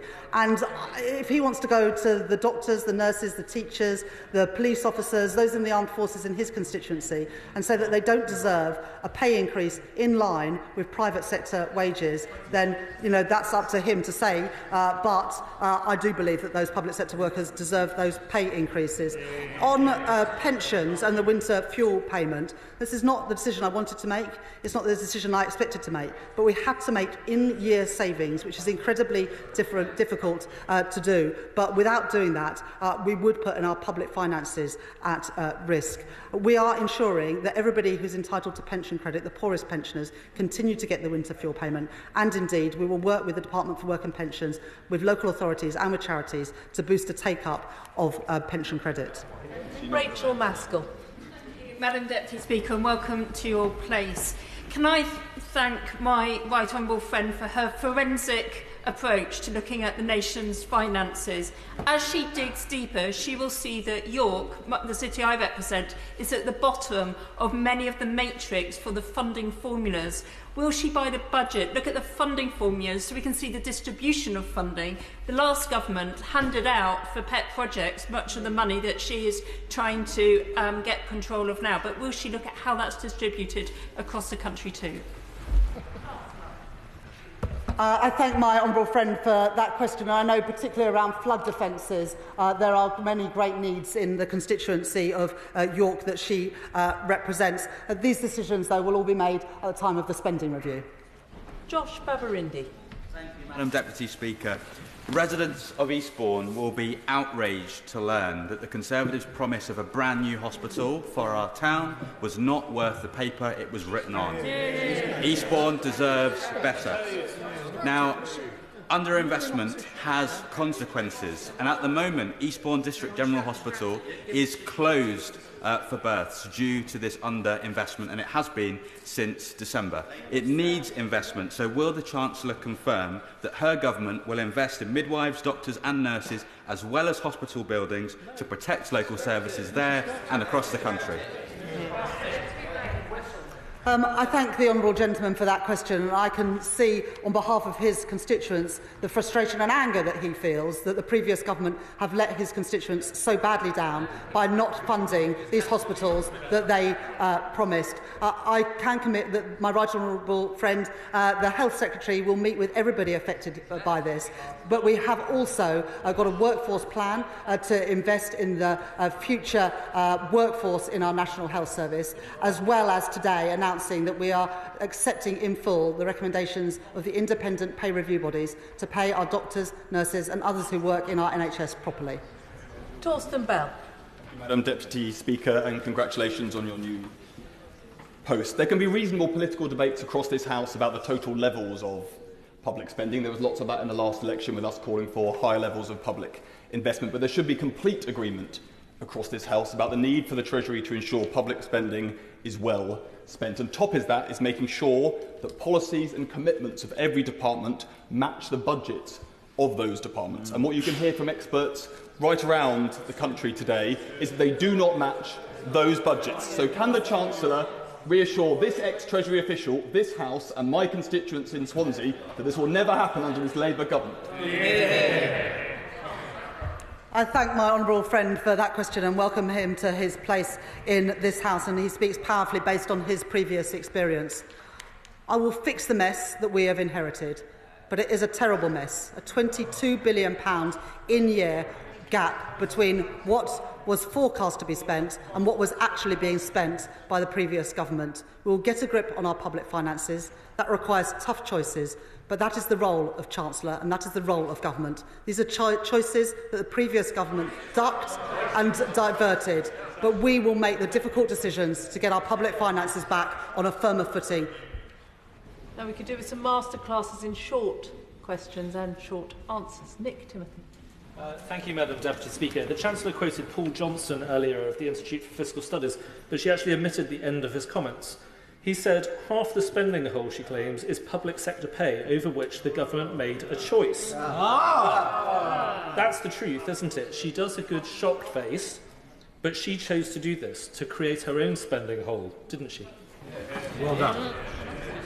But it was the previous government that set the mandate for the pay review bodies, and it is extraordinary that they didn't include in that remit a measure of affordability, but they didn't, which is why the pay review bodies made these recommendations. The previous Education Secretary could have rejected these recommendations, but she let it sit on her desk because the previous government were not willing to make tough decisions. We've made those decisions, including making sure that a third of the cost of these pay awards is absorbed, but there's a cost to inaction, £1.7 billion cost to the NHS alone last year because of industrial action. Derek Twigg. Mr. Speaker, can I ask the Chancellor, I'll say to the Chancellor, we do know under the previous government that there was at least a £17 billion black hole in defence, and of course it hollowed out the armed forces.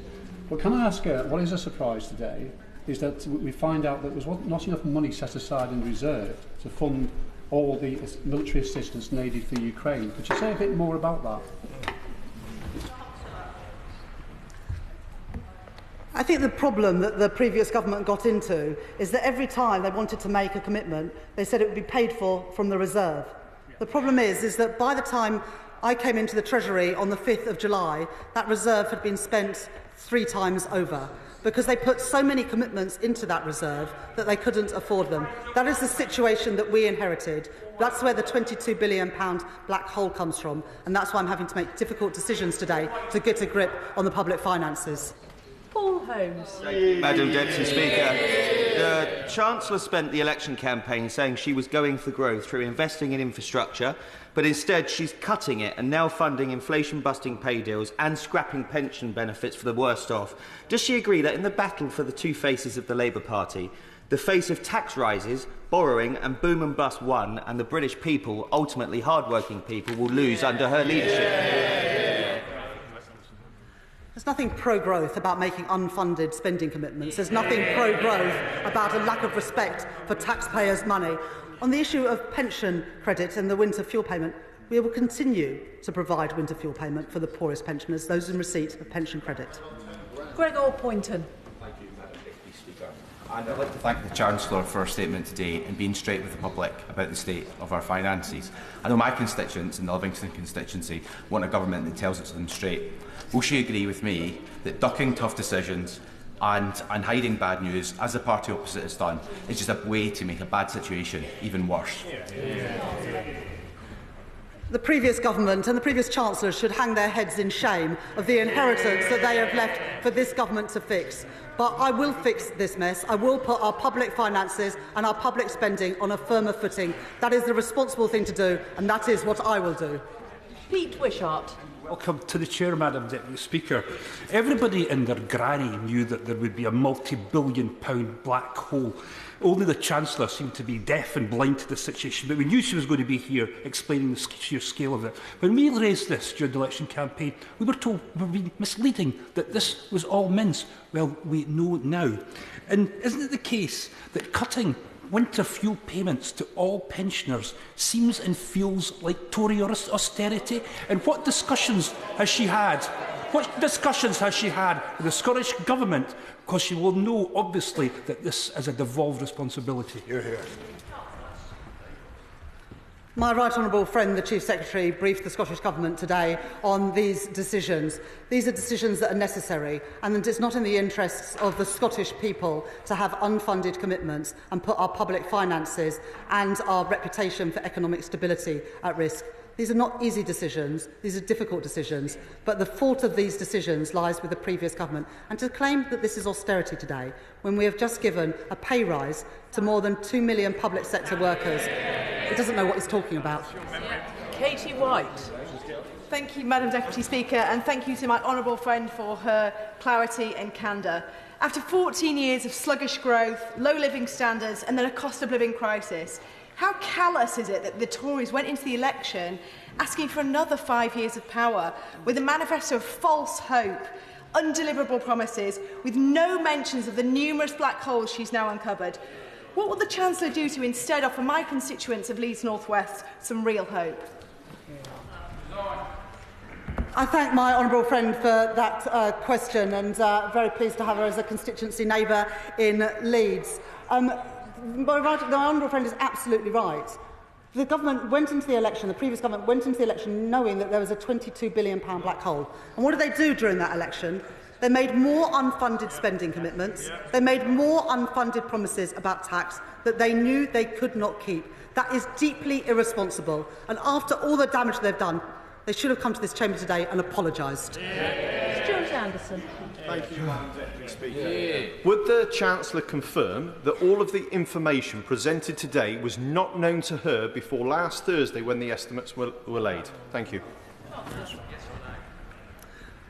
When I arrived at the Treasury 3 weeks ago, I asked Treasury officials to do a full analysis. We concluded that analysis over this weekend, and I am publishing it today to this House of Commons. Natasha Irons. Thank you, Madam Deputy Speaker, and thank you to the Chancellor for this urgent update today. With living standards now worse than they were when they took office, people across this country continue to suffer the consequences of broken promises and mismanagement from the previous government. But this final fiscal mic drop truly is shocking. Does the Chancellor agree that, in contrast to the unfunded fantasy promises put forward by the party opposite, Labour's manifesto showed cast iron discipline and in being fully costed?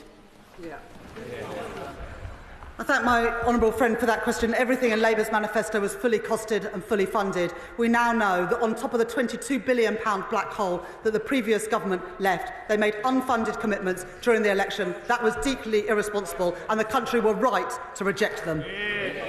Peter Bedford. Thank you, Madam Deputy Speaker. Does the Chancellor think that one of her first decisions to cancel infrastructure projects is consistent with her desire to grow the economy? Yeah. There's nothing pro-growth about making commitments that you cannot afford. There is nothing pro-growth about having £22 billion of unfunded commitments. We saw that when Liz Truss did her mini-budget less than 2 years ago, and right honourable and honourable members on the benches opposite would do well to learn that lesson. Clive Lewis. Excuse me. Oh, sorry, thank you. And welcome to your place, Madam Deputy Speaker. My right honourable friend, the Chancellor, probably won't be too surprised to hear that when it comes to wasteful and expensive vanity projects, the party opposite hasn't confined itself to national matters. Conservative-run Norfolk County Council was attempting to push through a £300 million vanity road known as the Norwich Western Link. That's 3.9 kilometres of road at a cost of more than £70 million a kilometre. So will she take a look at this environmental and financial disaster and work with those of us who know there are more cost-effective and ecologically sound alternatives? I thank my honourable friend for raising this issue, and I will ask my right honourable friend, the Transport Secretary, to meet with him to discuss them further. Ben Lake. The Chancellor's clarity on the state of the public finances, and indeed for confirming that the Government will be accepting the recommendations of the independent peer review bodies. She explained that doing so incurs an additional in-year cost of some £9 billion, and the Department will be tasked with savings of up to £3 billion. Can she outline whether she anticipates they'll have to cover the entire cost of the peer review recommendations, or does she anticipate the Treasury will need to make available additional funds to make up the shortfall? Here.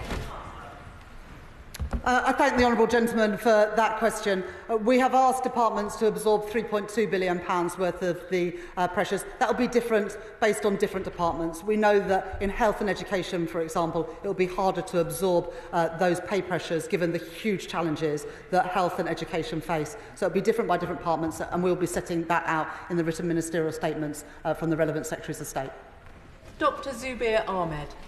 Thank you, Madam Deputy Speaker. Can I thank my honourable friend, the Chancellor, for coming to this House and outlining the difficult decisions that she has had to take on behalf of us all. Decisions she would not have had to take were it not for the opaque fiscal negligence of the party opposite. Can she reassure me that a Labour government will always protect the vulnerable, and that under a Labour government, pensioners in this country will still be over £1,600 better off per year by the end of this Parliament? I thank my honourable friend for that question, and we were determined to protect the most vulnerable, which is why we made the decision to ensure that winter fuel payment would still be paid to the poorest pensioners on pension credit. But more than that, we will work with local government and with charities to increase the take-up of pension credit so that everybody who deserves the pension credit gets it, and with it, the winter fuel payment.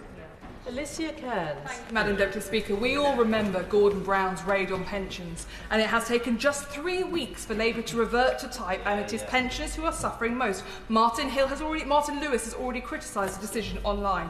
However, when it comes to these estimates, the Honourable Lady cannot claim that when permanent secretaries were signing off these estimates over the weekend, I assume, that they didn't know about these supposed holes. So if so, and they did sign them off with holes in it, it would be a breach of their legal duties. So will she be investigating them, or will she be apologising to them for throwing them under the bus today? Instead of blaming civil servants, the Honourable Lady should blame the people who are really responsible, and that is the previous government. The country did the right thing, kicking them out 3 weeks ago. They never deserve to get their hands on power again. Ian Lavery. Thank you, Madam Deputy Speaker. During the last Parliament, the government paid substantial amounts to the train operating companies to make good the losses during a prolonged period of industrial dispute, causing mayhem, causing chaos to the general public. At the same time, the train operating companies paid huge dividends. They also paid the executives massive increases in bonuses. Can my right honourable friend say how much this actually cost the British taxpayer, and can she ensure that this never, ever, ever happens again? Yes, on page 5 of the Fixing the Foundation documents that we published today, it sets out the pressures on public spending on rail services, pressures that have emerged on rail finances, primarily due to weaker than expected recovery in passenger demand, as well as the cost of industrial action, has led to a pressure of £1.6 billion in this financial year alone. Christine Jardine. Thank you very much, and I'd also like to welcome Madam Deputy Speaker to her chair. Much of what the Chancellor says I welcome. No fresh income tax, national insurance, or VAT. But I'm sure the Chancellor will recognise the concern that many pensioners, particularly in the coldest areas of the country, will be feeling at her announcement of the withdrawal of winter fuel payments. And although she's saying that she will work on, bringing more people forward, encouraging people to sign up for credits, can she tell us how she's going to do that, if she's also going to cut the government communications budget? Well, thank the Honourable Lady for that question. There's a couple of things that we're committed to do. First of all, a pension credit and housing benefit are due to be amalgamated. The previous government put that back. We will bring that forward. And we know that take-up of pension credit will increase when it is merged with housing benefit. That will make an impact in terms of ensuring that people get the money that they are entitled to. But we've also committed, as elderly people's charities have asked, for central government to work with local government to better identify people who are entitled to pension credit but aren't today claiming it. We want to make sure that everyone who's entitled to pension credit gets it, and with it the associated winter fuel payment. Joanna Baxter. Thank you, Madam Deputy Speaker. Can I ask my honourable friend, the Chancellor, if she agrees with me that one of the key failures of the previous Conservative government over the last 14 years was their failure to grow the economy? And does she agree with me that it's that lack of growth which meant that their government simply did not have the money to do the things which they nonetheless committed to voters in this country to do, and therefore why we should take no lessons on trust and credibility from the party opposites? I thank my honourable friend for that question. If our economy had have grown at just the average rate of the OECD economies these last 14 years, our economy today would be worth £140 billion more. That would be worth £5,000 for every family in Britain, and would mean an additional £58 billion for our public services without increasing a single penny in tax. That shows how important economic growth is, which is why getting our economy growing is the #1 mission of this government. David Simmons. Well, thank you, and welcome to your place, Madam Deputy Speaker. The Estimates Day provisions which were presented by the Chancellor of the House last week included a capital departmental expenditure limit of £12.655 billion in the Department of Health and Social Care, which we know included the funds for the new Hillingdon Hospital, which was granted planning permission where work's already started. So can I ask the Chancellor of the Exchequer, does she stand by what she told the House in the Estimates Day debate, and on which we all relied when casting our vote? And can she therefore assure my constituents that that hospital project, which was fully budgeted for and where work has already started, will be delivered by this government? As the honourable gentleman knows, you have to publish estimates to be able to ensure that government funding continues. So we had to publish those mains estimates. But we will be presenting new estimates to the House based on the revelations that we have set out today. Were they accurate? Luke Murphy. Thank you, Madam Deputy Speaker. Can I express the anger that many of my constituents will be feeling, not just about the economic mismanagement and litany of broken promises of the party opposite, but the complete failure to be transparent, both with them and the British public at large? And can I ask the Chancellor what she has to say to the party opposite about the way they behaved in office?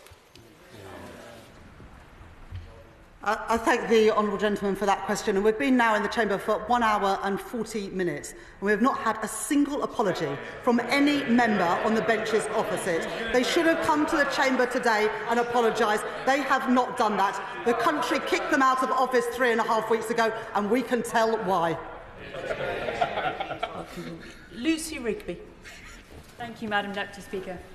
Can I point out to certain members in the parties opposite who might question the difficult decision the Chancellor has taken to restrict the winter fuel payment to those on pension credit. This has been put forward by the Conservatives and the Lib Dems in recent manifestos, and the Scottish Government's own anti-poverty advisory body has stated that the instrument as it stands, and I quote, is extraordinarily poorly targeted as regards addressing poverty.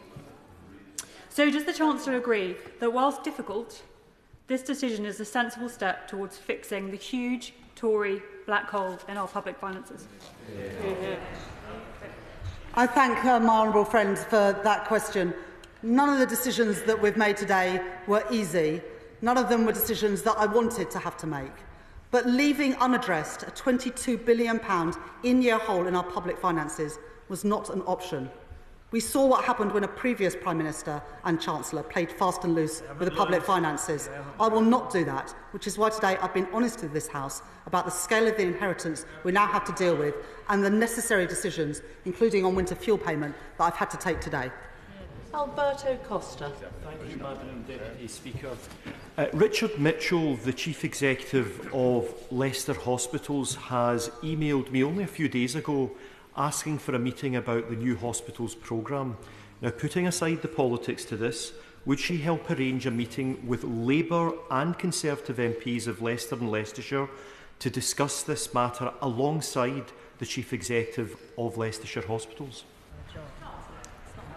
I thank the honourable gentleman for asking that question, and my right honourable friend, the Health Secretary, has agreed to meet with all MPs affected, and of course he will also be talking to people who run our health service to make sure that we can put right the mistakes made by the previous government. Anna Sabine. Madam Deputy Speaker, constituencies across the South West, including my own, have waited years for final confirmation of plans to improve the A303 with a tunnel, a vital piece of infrastructure for our local communities and our regional economy. We now learn that due to mismanagement of public finances by the previous government, those plans are under severe threat. This is a hammer blow to our constituents who have waited so long. Will the Chancellor meet with me, with my regional Lib Dem colleagues and with the local communities who will be affected by this news? I thank the honourable lady for that question, and I understand her frustration and anger on behalf of her constituents that today we had to be honest about the scale of the inheritance we face. There was no money allocated for the A303 by the previous government, despite them saying it was going ahead. That is the state of affairs that we inherited, and I'm sure that my right honourable friend, the Transport Secretary, would be happy to meet with you and colleagues to discuss this matter. Jonathan Brash. Thank you, Madam Deputy Speaker, and can I thank my right honourable friend for outlining the Conservative cover-up this afternoon, for which they should apologise. One of the most shocking things to hear this afternoon is the repeated, constant criticism at the idea of paying public sector workers properly. Can I ask my right honourable friend, with the election of a Labour government, that the days of scapegoating public sector workers on public finances are over? Yes. I know how hard teachers, doctors, nurses, our armed forces, our police officers and prison guards work to keep us all safe, healthy and educated. They deserve the pay awards that we've announced today. And it was the independent pay review bodies that recommended those pay increases. It would be extraordinary not to honour those, and we have honoured them today. Robbie Moore. Thank you, Madam Deputy Speaker, and can I welcome you to the Chair. Madam Deputy Speaker, during the general election campaign, the now new Health Secretary and the local Labour Party in Keighley and Ilkley told my constituents that they were fully committed to delivering the full rebuild of Airedale Hospital in my constituency, one of those hospitals which struggles with aerated concrete, following my efforts to secure the full funds. With millions of pounds now being spent on the project and works well underway, can I seek reassurance from the Chancellor that this new Labour government will not deny my constituents their right for a full new rebuild of the Airedale Hospital? The honourable gentleman say he has secured the funds. He did not secure the funds. The money was not there, which is why I'm having to make this statement today. I share his frustration and anger, but that frustration and anger should be with the previous government who did not fund these schemes. Jake Richards. Madam Deputy Speaker, my constituents will be really concerned about the revelations that the Chancellor has set out to the House this afternoon. Particularly shocking, and I'm reading from her statement, is that the projected overspend on the asylum system, including their failed Rwanda plan, for this year alone will cost more than £6.4 billion. Shocking. Does my right honourable friend agree that instead of chuntering and shouting, a period of reflection would be best served the Conservative Party and an apology to the country that they've let down? My honourable friend is right that the people of Rother Valley will be shocked and appalled by the gross mismanagement of public finances, including the £6.4 billion overspend on asylum. That is why we are getting a grip of the public finances and public spending to put them on a firmer footing. Kit Malthouse. Congratulations on your ascension, Madam Deputy Speaker. Madam Deputy, the Right Honourable Lady said she's very keen on transparency. Could she just confirm to the House that she did have extensive access talks with senior civil servants in the Treasury in the run-up to the general election? And it might be helpful for transparency purposes if she could lay the minutes of those meetings in the House of Commons for the rest of the House to understand. But I'm also very concerned about this issue of misleading estimates being laid before the House. Could I suggest that for the elucidation of members, that she ask the Permanent Secretary at the Treasury and the Permanent Secretaries of those departments that are impacted by the decisions she's made today to confirm to the House in writing that none of the information that should have been in the estimates, or if they were correct, was included, so that we can see for ourselves whether she's covering up. That's right. The cover-up was from the benches opposite, and the sooner we get an apology, the better. An apology to the British people. Answer the question. Thank you, Madam Deputy Speaker. Thank you, Madam Deputy Speaker. While the headline figures that the Chancellor has revealed are astonishing from an economic perspective, does the Chancellor agree with me that it is important to remember the impact of Conservative mismanagement on our public services, on our NHS, on our education system and on our national security? Indeed, I ask her, how can the Conservatives be trusted to run our economy or our public services ever again? Well, the response today from former Conservative ministers just shows how deluded and out of touch they were. The British people delivered their verdict 3 weeks ago, and after the evidence that they've seen today, they will understand that things are even worse than they had thought. Clive Jones.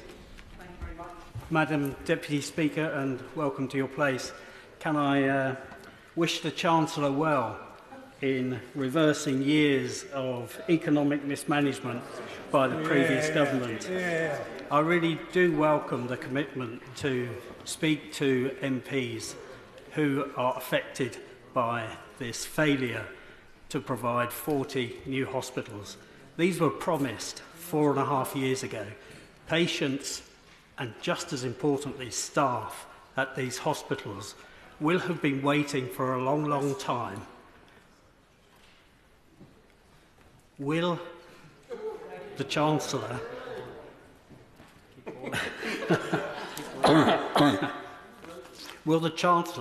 make sure that there is a decision very soon so that we do not have to wait another 4.5 years for the staff and the patients to know what is happening with their hospital? I thank the honourable gentleman for his question, and I share his frustration, anger and disappointment that the promises that were made by the previous government are now turned out to be built on sand. The money simply wasn't there. The decisions that we're having to take today are not easy decisions. They're not the decisions that I want to make, but we have to put our public finances on a firmer footing. That is essential.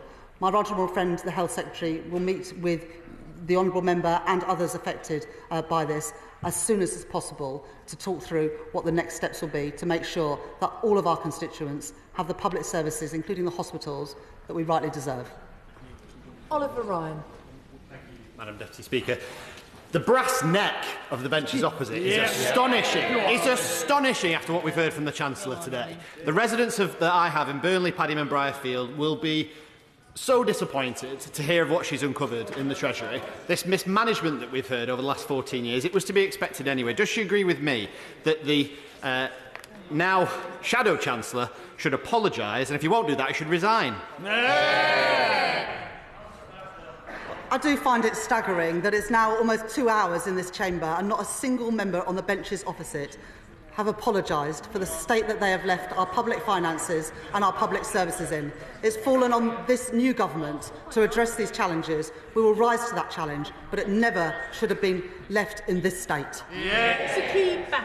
Madam Deputy Speaker, I welcome you to your seat. The Chancellor spoke about the need to lay the estimates. Obviously really important, but the legal duty is not just to lay it, but also for it to be accurate. And the Chancellor, she's right, we've been here for nearly 2 hours, we haven't got an answer to this question. What did she know? When did she know it? Did she know any of the information that she's laid today before the estimates were laid? Please answer the question. I've done more in 3.5 weeks to get a grip of our public finances than the previous government did in 14 years. I have worked these last 3.5 weeks to get a grip of the public finances and to understand the true extent of the scale of the challenge. We pulled this together over the last 3 weeks, and this weekend we were able to produce this document that's showing the £22 billion gap between what the previous government was spending and what they had budgeted for. Lee Ingham. It's clear now that even the OBR, whose express purpose is to provide independent analysis of the public finances, was simply not told about the black hole in Conservative spending plans. Yeah. What will this Chancellor do differently to ensure we never end up in such a position again? Yeah. I thank my honourable friend for that question. And in the letter from the Office for Budget Responsibility that they published this afternoon, the Chair says, I welcome the important actions announced today by HM Treasury to improve the transparency and credibility of their institutional arrangements for forecasting, planning and controlling departmental expenditure limits. That is really important because by taking this action, we will ensure that never again could any government do what the party opposite did and cause a £22 billion black hole in our public finances. Gregory Stafford. Thank you, Madam Deputy Speaker. The residents in my constituency of Farnham and Baldwin will be very concerned to hear about the scrapping of the new hospitals programme, especially those living in the north of the constituency who are served by Frimley Park Hospital. Can she confirm that the RAC-affected hospitals like Frimley Park will still go ahead, and will she tell us when we can have assurance on that so that we can reassure our constituents? Well, the honourable gentleman's constituents will be rightly angry with the previous government for making unfunded spending commitments that they knew they could not pay for. Yeah. My right honourable friend, the Health Secretary, will meet with all of those with affected hospitals, included where those hospitals have been affected by RAC, to make sure that we can, as quickly as possible, address the challenges that his constituents and so many other constituents now face because of the unfunded promises made by the previous government. Michael Payne. Thank you, Madam Deputy Speaker, and may I congratulate you on your election. And can I thank the Chancellor for demonstrating today that she will always put country first and party second. The Conservative Party's response to their own failures, Madam Deputy Speaker, is always to cover it up. From Partygate to the state of our prisons, and now back here, our public finances, the black hole that has been revealed today. What will my right honourable friend, the new Chancellor, do differently? I thank my right honourable friend for that question. We have already introduced to Parliament legislation for a new fiscal lock, and we will publish a new Charter for Budget Responsibility at the time of the budget on the 30th of October. I've set out new institutional changes that I've given to the Office of Budget Responsibility to ensure that never again can a government withhold information from this House and from the country, and indeed from the Office of Budget Responsibility. Danny Kruger. Thank you, Madam Deputy Speaker. The Chancellor claims to have discovered a black hole in this year's budget, and yet she's proposing to cut infrastructure investment for years to come. It makes no sense. One example is the Stonehenge tunnel, which was due to cost very little money this year, and that she's cancelled the whole thing. My constituents in Shrewsbury and Amesbury and all the villages around the A303 will be really disappointed to hear this news. What is she going to say to those residents? What will she do to relieve the traffic congestion that has blighted those communities for so long? Well, the honourable gentleman's constituency will rightly be annoyed with the previous government for saying that they were going to go ahead with this A303 work, but not budgeting a single penny of money for it. That is where the responsibility lies for these failures and for the difficult announcements that I'm having to make today. Peter Swallow. Thank you, Madam Deputy Speaker. Cash-strapped councils are projected to spend £12 billion to support children with special educational needs and disabilities by 2026. That's up from £4 billion a decade ago. Does the Chancellor agree that the Tories' failure to get to grips with the SEND crisis has put public finances at risk while letting SEND children down? Yes. I think every single member of this House will have faced constituency casework, often very difficult casework about young people who are not having their diagnosis on time and not getting the support they need at school. We'll be setting out all of our spending plans and priorities at the spending review later this year. Wendy Chamberlain. Very much, Madam Deputy Speaker, and can I welcome the Chancellor of the Exchequer and our team to their place. I'm concerned that I haven't seen anything in either the Chancellor's statement or the accompanying report in relation to 1950s women who suffered maladministration on their pensions. The PHS Ombudsman, who we all utilise as constituency casework MPs, were quite clear that that maladministration was suffered. So can the Chancellor confirm, is she considering the report? Will she provide a statement before the budget on the 30th of October? Or is the message to WASPI women today that she won't do it? My right honourable friend, the Work and Pension Secretary, is considering that report as we speak. Catherine Atkinson. Thank you, Madam Deputy Speaker. For my constituents, this mess goes beyond money. It's about trust in politics. Does the Chancellor agree that the damage goes even deeper than the harm to our economy which she has set out? I think my honourable friend is absolutely right, because it comes on top of Partygate, the handing of contracts to friends of donors to the Conservative Party during the pandemic, and now the revelations today of a £22 billion in-year overspend. That dents public trust, which is why I'm coming to the House today to be open and transparent about the state of the public finances and the action that I'm going to take to sort out this mess. Chambers. Thank you, Madam Deputy Speaker, and congratulations on your recent election. My training as a veterinary surgeon and my work in public health programmes around the world have taught me it is always more cost-effective to keep people healthy rather than treat them when they get sick. And Winchester, the hospital we have in Winchester, is a really good example where 20% of people in the A&E department are there because they can't get a GP appointment. You've got people there because they've got tooth root abscesses because they can't get dentist appointments, and 30% of people there on a mental health crisis, often already on a waiting list. Would the Chancellor agree with me that when finances are so stretched, there won't be the temptation to view primary care as a cost to be cut, but actually dentists, doctors, public health and mental health is actually an investment that will make the NHS more efficient and be better for patients and better for the taxpayer in the long run? I thank the honourable gentleman for that question, and I think he's absolutely right, and that's why the spending review will focus on both integration and prevention, because we know that that saves taxpayers' money and delivers better outcomes for people. Matt Termaine. Thank you very much, Deputy Speaker, and congratulations on your election. I'd like to thank the Chancellor for her candour in the statement to the House this afternoon. My constituents are going to be bitterly disappointed by the consequences of the announcement that has been made, particularly in relation to the rebuild of Watford Hospital.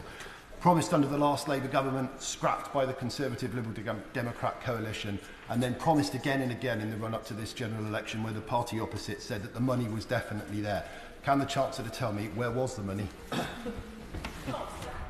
I thank my honourable friend for that question. I think we've heard today that honourable and right honourable members right across the House campaigned in good faith on projects that they thought the money was there for, and the money simply was not there. And we cannot go on like this, which is why I've been open and transparent and honest about the state of our public finances and the £22 billion black hole that the previous government have left. My right honourable friend, the Health Secretary, will meet with my honourable friend, member for Watford, and all MPs who are affected by the problems left by the previous government.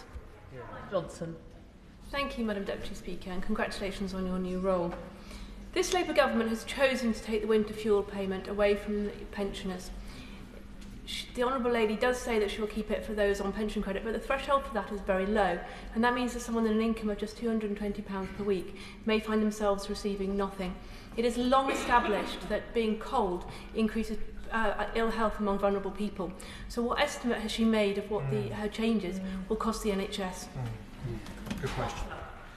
I thank the honourable lady for that question. Pension credit is paid to a single person who has an income of just under £12,000 and for a pensioner couple of just under £18,000. And we will indeed keep pension credit for the poorest pensioners and boost take-up of pension credit to ensure that everybody who's entitled to it gets it. But we cannot make promises. The previous government should not have made promises without being able to say where the money is going to come from. That is the road to ruin. We saw that with Liz Truss, and I'm afraid it was repeated under the current Leader of the Opposition and the current Shadow Chancellor. They should hang their heads in shame for what they have done to our public finances and to our public services. Luke Charters. Thank you, Madam Deputy Speaker. The OBR Chair letter referenced earlier suggests we could now be facing one of the largest ever year-ahead expenditures outside of a pandemic. This level of cover-up would never be tolerated in the private sector. Does my right honourable friend agree with me that this is exactly why my constituents in York Outer deserve transparency about the state of the public finances? Well, my honourable friend speaks powerfully on behalf of his constituents in York Outer. They voted for change because they were sick and tired of the unfunded commitments, the broken public services, the deterioration in living standards after 14 years of Conservative government. And today they found the legacy that the previous government left is even worse than we could have anticipated, with a £22 billion black hole in the public finances. Gideon Amos. Thank you, Madam Deputy Speaker. May I congratulate you on your post and the Honourable Lady to her position as Chancellor. Does the Honourable Lady, the Chancellor, share the anger of the people of Taunton and Wellington to find that not only is the whole new hospital that was promised by the Conservatives not funded, but also apparently even the maternity unit might not be funded, we now discover today? And on the Restoring Your Railways programme, can I ask the Chancellor whether that cancellation of projects will also apply to those like Wellington Station that have already begun funding and has had GRIP Stage 4 approval?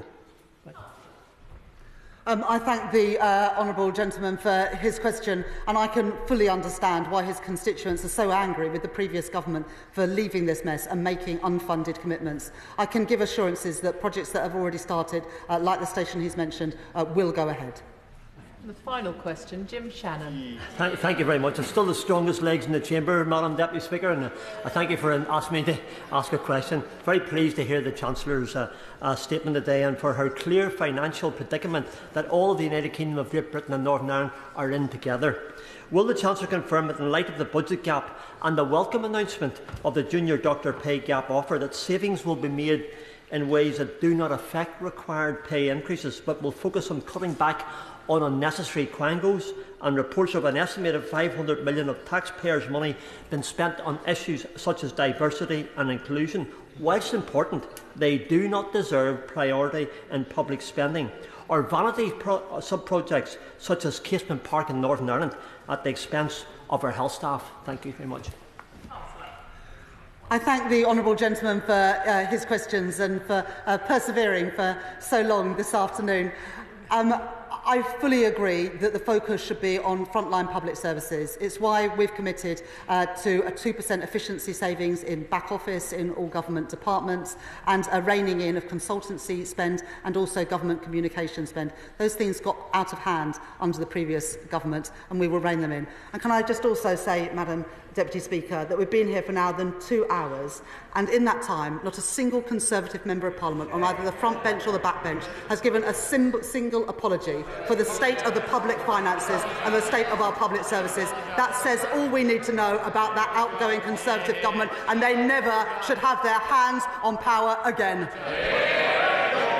Point of order, Paul Holmes. Thank you, Madam Deputy Speaker. On a point of order, could I raise a significant issue that I am concerned about in relation to the Chancellor of the Exchequer's statement earlier today?